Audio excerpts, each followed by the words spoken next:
He never complimented me anymore, but he never missed a chance to flirt with her. I brushed it off, until one day, I caught him practicing a speech in the mirror. I swear, she means nothing to me. My heart pounded. Was he preparing for a confession? That night, I walked up behind him, wrapped my arms around his waist, and whispered, "What would you say if I told you I already know?" He stiffened. I smiled. "Go ahead, finish your speech." His breath hitched, and that's when his double life came crashing down. 36 female, don't even know how to start this. I've been sitting on the story for months. Some of it still doesn't feel real, even though it happened right in front of me. I'm not looking for advice. I'm not looking for sympathy either. I just need to write it out. Get it off my chest. Because if I don't, I'm going to lose my mind. I've been with Nick, 38 male, for almost 15 years. Married for 11. We met in Boston during undergrad. I was working part-time at a bookstore in Cambridge, and he came in every Tuesday like clockwork.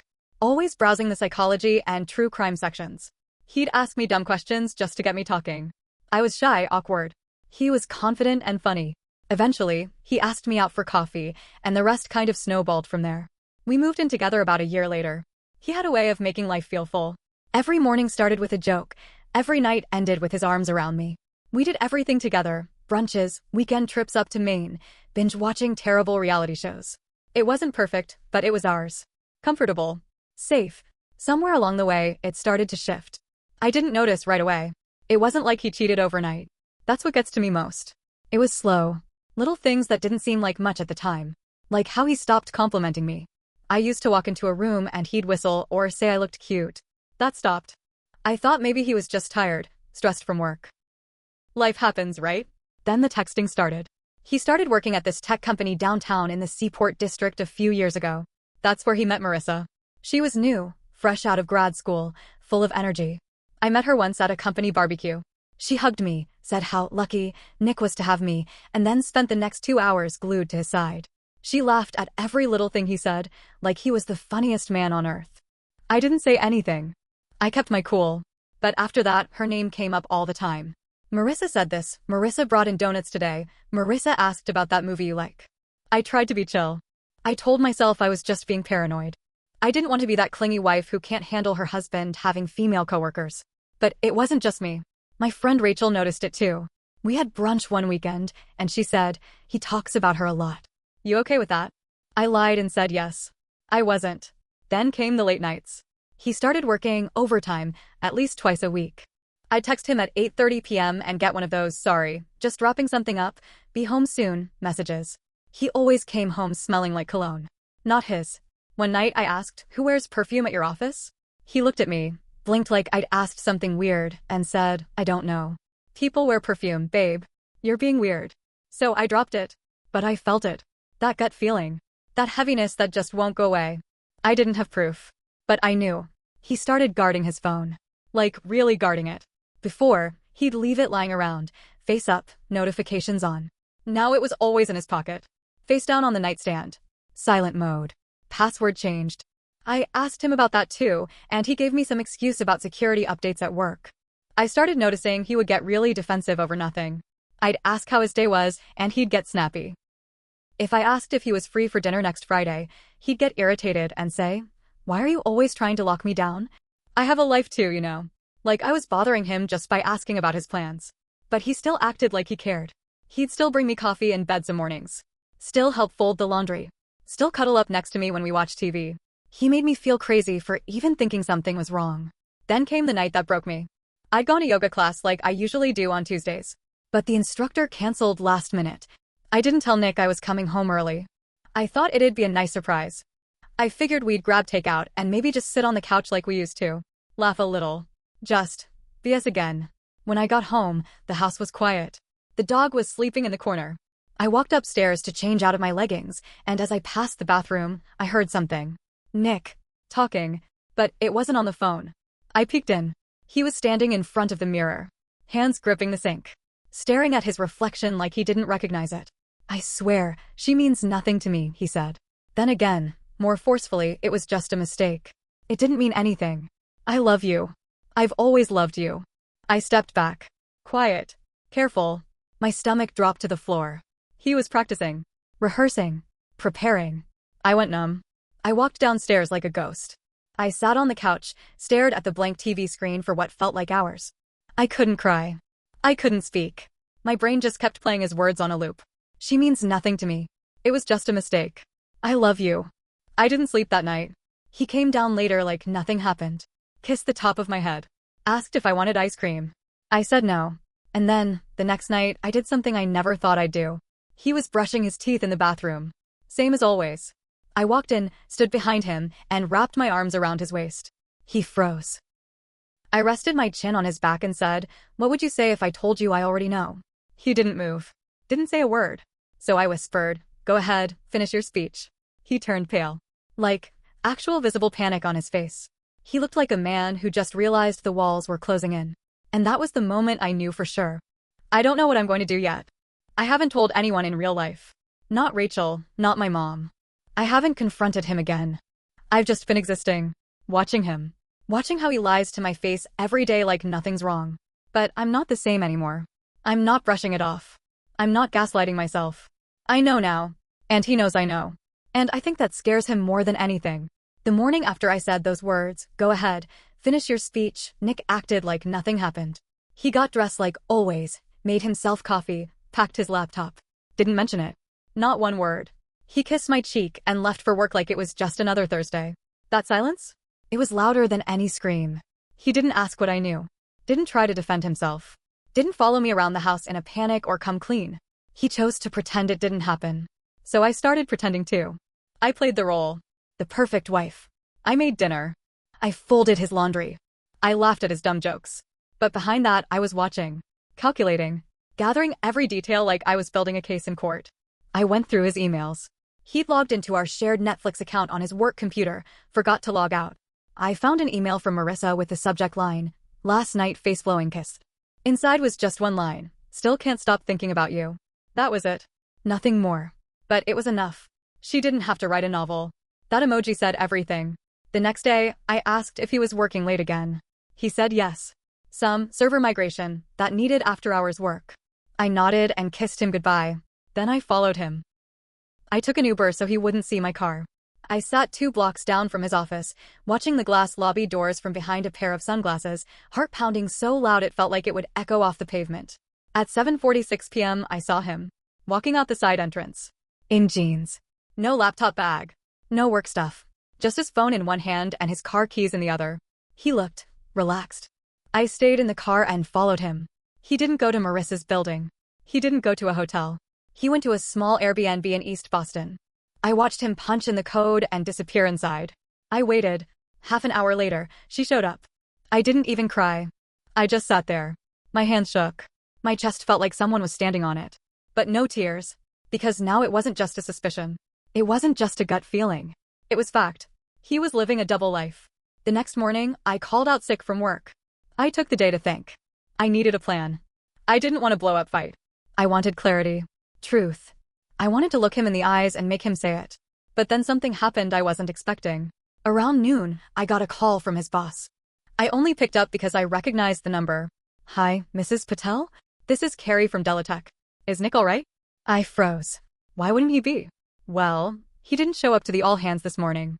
And no one's seen him since yesterday. He's not answering his phone. I lied. I said he wasn't feeling well and would call them back. Then I hung up and called him. Straight to voicemail. Then I texted. Nothing. He wasn't home. His car wasn't in the driveway. His office wasn't expecting him to be out. And I knew exactly where he was. So I drove. Back to that East Boston Airbnb. I sat in front of the place for almost 10 minutes before I got out. My palms were sweaty. I was shaking. I didn't even know what I was going to say. But when I knocked, the door wasn't locked. It creaked open. And inside, it looked like someone had just left in a hurry. Coffee cup on the counter. Unmade bed. Lights still on. His jacket was draped over a chair. But no Nick. No Marissa. Gone. That was 3 days ago. He hasn't been home. Hasn't texted. Hasn't called. His phone's off. His work hasn't heard from him. And now I'm the one being questioned. By his coworkers, his parents, even the bank when I called to check our account. There was a cash withdrawal. A big one. $5,000, taken out the same day he went missing. And then yesterday, an envelope showed up at our house. No return address. No note inside. Just a folded photo of Nick and Marissa, sitting on the edge of a dock somewhere. smiling, laughing, her head on his shoulder. Like they were on vacation. Like they were happy. I stared at it for hours. Where was the photo taken? Was it old? Recent? A message? A threat? Then I turned it over and saw the back had a single word written in ink. Sorry. That's it. I don't know what he's done. I don't know where he is. But I know he's not planning on coming back anytime soon. Or maybe not at all. And the worst part? I don't know if I want him to. After that envelope showed up, things started unraveling fast. The photo haunted me. I'd stare at it for hours, flipping it over, reading that one word again and again. Sorry. It didn't feel like a goodbye. It felt like a warning. I didn't know where Nick had gone, or why he left like that. But something in my gut told me this wasn't just a midlife crisis or a cheating husband running off with the office flirt. It was something else. That weekend, I drove back to the Airbnb. This time it was locked. Cleaned out. No trace of them. I even asked the neighbor if they'd seen anything. She said, they checked out early.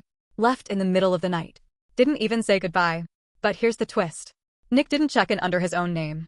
I saw the mailbox outside the place. It had a piece of junk mail sticking out. The name on it? Marcus Dunn.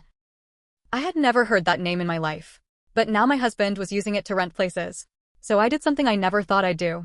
I broke into his old laptop, the one he stopped using years ago, and shoved in the closet. It took me hours to remember the password, but I finally got in. Most of the files were old. Music, resumes, some documents from our wedding. Nothing special. Until I found a folder buried inside another folder, named Taxes 2016_miscellaneous.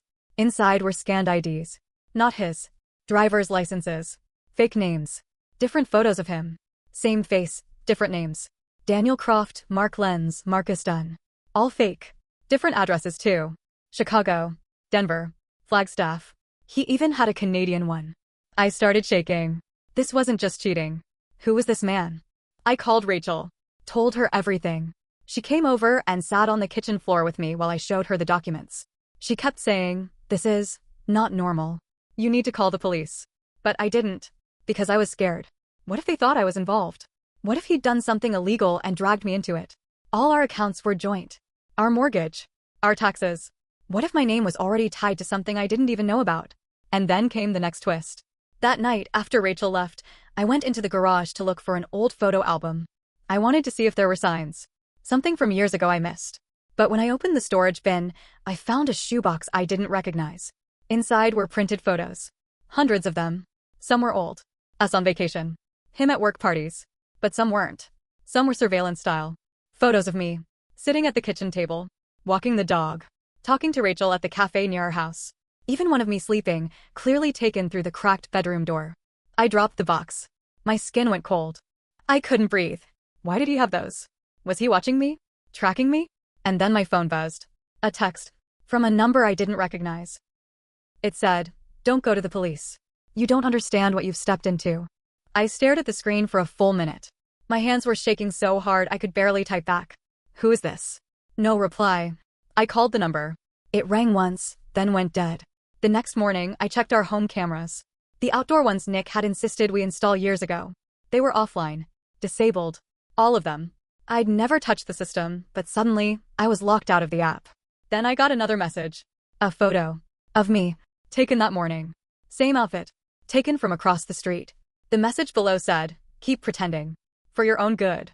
And that's when I realized, this wasn't just cheating. This was something way darker. He wasn't just hiding an affair. He was hiding a second life. And now someone was watching me. After that last message, keep pretending. For your own good. I didn't sleep. Not even a minute. I sat in the living room, lights off, dog curled at my feet, phone in my lap, heart racing. I didn't know if he was going to walk through the door or if someone else would. I didn't know if I was safe. If I ever really had been. The next morning, I went to Rachel's apartment and told her everything. The fake IDs, the photos, the text messages. She looked at me like she didn't recognize me anymore. Not because I had changed, but because the man I'd loved for over a decade had never been who I thought. She said, you need to get out of the house. Now. So I packed a small bag. Just clothes, my laptop, and the dog. I left everything else. I stayed at Rachel's for 2 nights. I didn't hear from Nick. No texts. No calls. Nothing from that unknown number either. I kept checking his credit cards, he hadn't used them. His last known transaction was still that cash withdrawal. Then, on the 3rd day, I got a call. From Marissa. I almost didn't pick up. But I did. She was crying. Not the fake, flirty kind of crying I imagined from her. This was full-on panic. "He's gone," she said. "Gone where?" I asked, heart frozen. "I don't know. He told me he had to leave town for a bit, and now he's just not answering. He left me a key to this Airbnb and a note, but he's just gone. And there's this man that's been following me." I sat down on Rachel's couch. "What kind of man?" I asked. "He's been outside the Airbnb twice. Just sitting in a car. Watching. I think Nick did something bad." No shit. That night, I made a decision. I wasn't going to live in fear. I was going back to the house. If this was going to blow up, I wanted it to blow up with me standing on my own feet. I walked through the door just before midnight. And there he was. Nick. Sitting on the couch like he never left. Wearing the same jeans from that night. Pale. Hair disheveled. Eyes bloodshot. I dropped my bag. We stared at each other. I said nothing. He stood up, walked toward me slowly, and opened his mouth, but I stopped him. "You don't speak until I say you can." He blinked. Looked down. Nodded. Then I screamed. Louder than I ever had in my life. All the pain, fear, betrayal, confusion, it came out in a single raw, broken sound that made the dog whimper and Nick take a step back. "You lied to me." I screamed again. "You didn't just cheat, Nick. You built a whole other person. You made fake names. Fake lives. You watched me like I was a stranger. You let me sleep next to you while you became someone else." He didn't deny it. He started crying. The kind of crying you don't expect from a grown man. He fell to his knees, head in his hands, sobbing so hard he couldn't breathe. "I didn't mean for it to get this far," he said. "Then what did you mean?" I spat. He looked up, and for the first time in a long time, I saw fear in his eyes. Real fear. Not fear of being caught. Fear of being exposed. "I was recruited," he said. I stared at him. "What?" He wiped his face, still choking on tears. "After college. I did something stupid. Hacked into a school database as a prank. Got caught. Someone from a private contractor group reached out. Said I could work for them or face charges." I backed up. "Nick, what the hell are you talking about?" He nodded like he knew it sounded insane. "I've been running surveillance jobs for the past 10 years. Mostly corporate. Sometimes, other stuff. Legal gray zones. I was supposed to watch people. Get intel. Build fake identities. They never asked me to get personal. Until Marissa. I felt sick." "She was the assignment?" I asked. He nodded. "She was laundering data through their cloud system. I was supposed to get close to her. That's it. Just close. But she liked me. And I liked being wanted." I laughed. Bitter. "So you cheated as part of a job?" "I didn't mean to. I swear I didn't plan any of this." "Did you ever love me?" I asked. His face crumbled. "Yes." He said it too fast. Too desperately. Then, soft. "Still do." I just stared at him. Because in that moment, I realized something brutal. I believed him. And that hurt more than anything. Because love didn't stop him from lying. Or cheating. Or becoming someone I wouldn't even recognize in a crowd. Love didn't save us. And now, it couldn't fix us. Then came the knock at the door. We both froze. 3 slow knocks. Like someone taking their time. I whispered, "Don't answer it." But he already was. And there stood a man in a long coat. No badge. No name. Just a calm face and sharp eyes. He looked past Nick and straight at me. "Time's up," he said. "You're coming with us." Nick turned white. "No," he said. "She's not involved." "You made her involved," the man said. I stepped forward. "What do you mean?" The man looked at me like I was a bug under a microscope. "You've seen too much." That was 2 days ago. I'm not writing this from home. I'm not even in Boston anymore. They moved me. For security. Rachel doesn't know where I am. I can't call her. I can't call anyone. Nick's gone. Again. This time, they took him somewhere. They didn't say where. They didn't say if I'll ever see him again. I don't cry much anymore. I don't feel much of anything. They told me I'd be relocated soon. New identity. New job. Clean slate. You'd think I'd be terrified. But honestly, I feel free. There's no pretending anymore. No hoping. No waiting for apologies that never come. No checking his phone. No doubting myself. That chapter is over. I don't know who Nick really was. I don't know if I ever will. But I know who I am now. And that's something. So if you're reading this and you've got that gut feeling, that tug in your chest that something's off, listen to it. Because the truth always finds a way out. Even if it takes your whole life down with it. Am I hopeful? Not really. But I'm not afraid anymore. And maybe that's enough.